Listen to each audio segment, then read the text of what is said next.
Christian, first and foremost, how good is it to be back playing footy?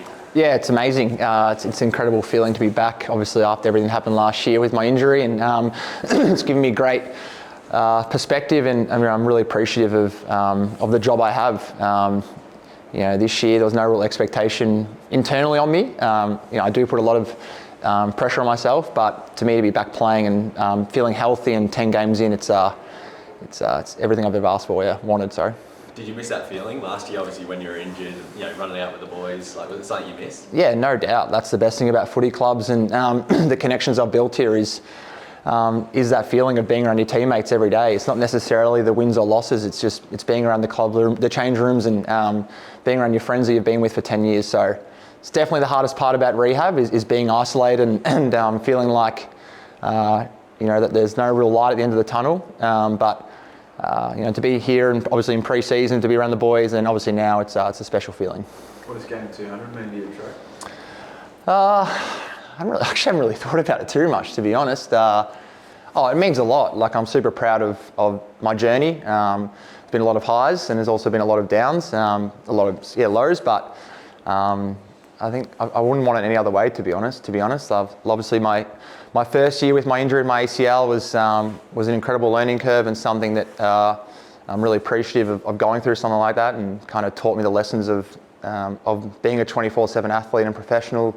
And then last year as well, obviously it was a really traumatic experience for me, but I've learned so much about myself away from footy, and a lot of silver lining, I think. And Volkanovski said it the other day, adversity is a privilege, and that's something that really resonates with me, definitely. When you look back at the flag, obviously there's no greater achievement than that. Does it still give you motivation that, that sensation, that feeling could return before the end of the career? Yeah, 100%. That's what we play footy for. Obviously your friendships and connections, but no greater feeling than when that siren goes and you've achieved the ultimate success. And 21 was just the biggest highlight of my life, other than getting drafted.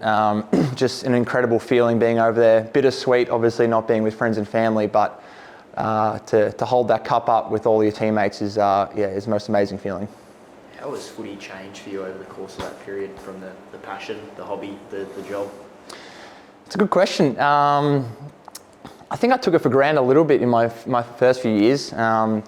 I think having that ACL injury taught me a lot about what I need to do and what it takes to be one of the best players in the competition, and also my own expectation, what I need to do to get to that level that I know I can get to. But I think everything you go through helps you, makes you become a better player, and I think everything happens for a reason. And there's been a lot of highs, as I've said, and I felt like over my period I've been a consistent footballer. I've built over the habits and routines of Monday to Friday and getting myself up for game day, and then even last year, obviously with my injury as well, like that's something that was unfortunate, but it's part of your journey, it's part of your footy career, and I'll look back at my time and be really proud of going through something like that.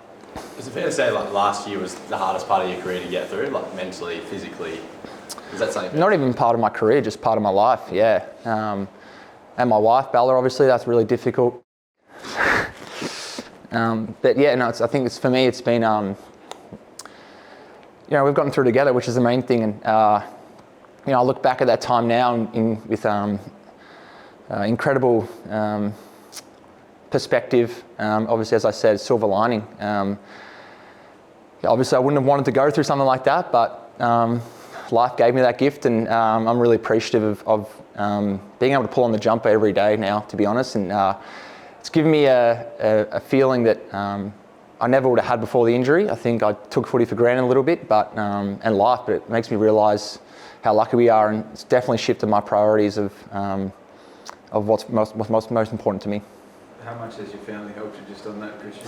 Behind every good man's a good woman, and the other way around too. How much has your wife and your family helped you through that? Yeah, it's been incredible. I met my wife during COVID in 2020, and we're forced to move up to the hub together in Maroochydore. So she's been my biggest rock ever since then, and it's been amazing to have her by my side, and through difficult times, but also through the highs as well. So she's a competitor too, which is very funny. So she pushes me to get better, which is awesome, and become a better person. And obviously my family, My parents, I wouldn't be in the position I am here if it wasn't for them, the sacrifices they made growing up for me. And then obviously my 2 older brothers. So being one of 3 and being the youngest, I got bullied quite a lot growing up. But I obviously, I thank them for, the player I am now. They still give me shit about everything then now, sorry. So, which is good. It's what brothers are there for. Are you back to your best, mate? I mean, you physically, we saw your pre-season, you look strong and fit, you're running and you're moving.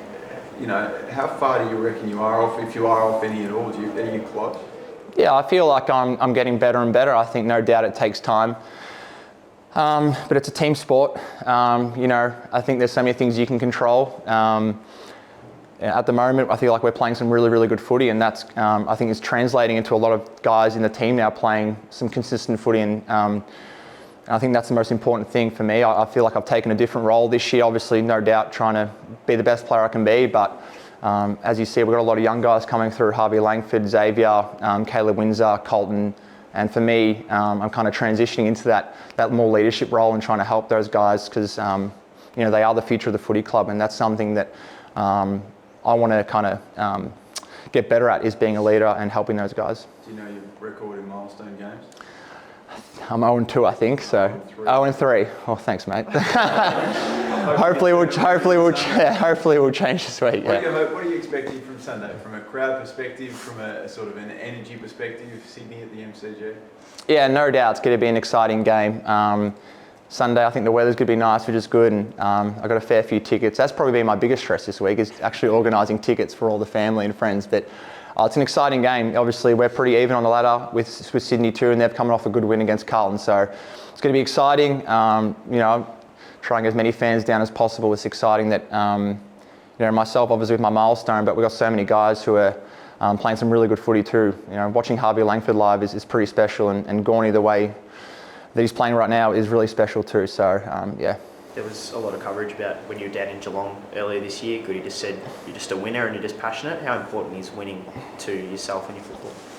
Yeah, I mean, it's why I play footy, to be honest. Yeah, I think I express emotion. I'm Italian. I wear my heart on my sleeve. The way we talk with expression and emotion. So I feel everything deeply. So for me, I was frustrated after a loss, but what competitor isn't, to be honest? Yeah. How good was last week? Now that you've had a bit of time to look back at that game up at the Gabba. Yeah, it was an incredible game. I think the biggest thing was probably just the belief that we had in that fourth quarter. No doubt there's been a lot of coverage and noise around our fourth quarters, but for us it wasn't necessarily the outcome of them and losing those games. It was more the effort and intensity, and I thought the fourth quarter, being down up there in a hostile environment, to play the way we did and play consistently in that fourth quarter was just awesome, and I felt like there's a lot of trust in the process and the game plan, and it's just an incredible feeling. I haven't had that feeling for a while, so it was awesome to be up there and to get that win. Sorry to keep rehashing, but just last year there was noise that perhaps you wanted a fresh start, wanted to move. Are you confident now that's all parked, like you've moved on well and truly from that? Yes, definitely, yeah. Externally, obviously, I understand there's always going to be noise surrounding that, but internally, I know, my teammates know, my coaches know, the club knows that I'm a Melbourne person through and through, and last year was nothing more than wanting to make this football club better and see success. I think we had strong conversations, but that's healthy. What high performance environment isn't having them? And 6 months on, do you feel like the club has improved, has listened to the players? Yeah, I think so. It's not necessarily listen to the players. I put the onus on myself as a leader of the footy club as well. I need to get better as a leader too. It wasn't pointing fingers or blaming people. It was about, as a collective, how can we get better?